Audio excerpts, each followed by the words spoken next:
পাকিস্তানের করাচি বন্দরের সঙ্গে চট্টগ্রামের সরাসরি কন্টেইনার জাহাজ যোগাযোগ চালু হয়েছে গত সপ্তাহে। প্রথমবার নতুন এই পরিবহন সেবায় জাহাজে করে সরাসরি কন্টেইনারে পণ্য আনা হয়েছে চট্টগ্রাম বন্দরে। স্বাধীনতার ৫৩ বছর পর করাচি থেকে চট্টগ্রামে এই পণ্যবাহী জাহাজ আসার খবরে তোলপাড় হয়েছে, চলছে নানা আলোচনা। এ বিষয়ে বিভিন্ন সংবাদ মাধ্যম ও সামাজিক যোগাযোগ মাধ্যমে দুই দেশের বাণিজ্য সম্পর্ক আরও বৃদ্ধির সম্ভাবনা ও বিপুল বাণিজ্য ঘাটতি কমানোর সুযোগ নিয়ে আলোচনা করা হচ্ছে। সঠিক পদক্ষেপ নেওয়া হলে দূরত্বের চ্যালেঞ্জ সত্ত্বেও উভয় দেশের মধ্যে বাণিজ্য বৃদ্ধির সুযোগ রয়েছে বলেও আলোচনায় উঠে এসেছে। বিশেষজ্ঞদের মতে এটি স্বাধীনতার পর প্রথমবারের মতো এমন সরাসরি জাহাজ চলাচল শুরু হলো, যা বাংলাদেশ পাকিস্তান বাণিজ্য সম্পর্কের নতুন দিগন্ত উন্মোচন করতে পারে।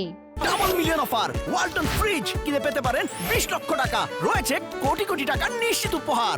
গবেষক ও আমদানি রপ্তানির সঙ্গে যুক্ত ব্যক্তিরা বলছেন, সরাসরি জাহাজ ও বিমান চলাচল চালুর পাশাপাশি দ্বিপাক্ষিক বাণিজ্য চুক্তি, মান নিয়ন্ত্রক সংস্থার মধ্যে সার্টিফিকেট গ্রহণের প্রক্রিয়া সহজীকরণ এবং পারস্পরিক বিনিয়োগ বৃদ্ধির মাধ্যমে বাণিজ্য বহুগুণ বাড়ানো সম্ভব। জানা গেছে, বাংলাদেশের পণ্য পাকিস্তানে এবং পাকিস্তানের পণ্য বাংলাদেশে আসতে দুবাই, শ্রীলঙ্কা কিংবা দুবাই, কলম্বো হয়ে আসে।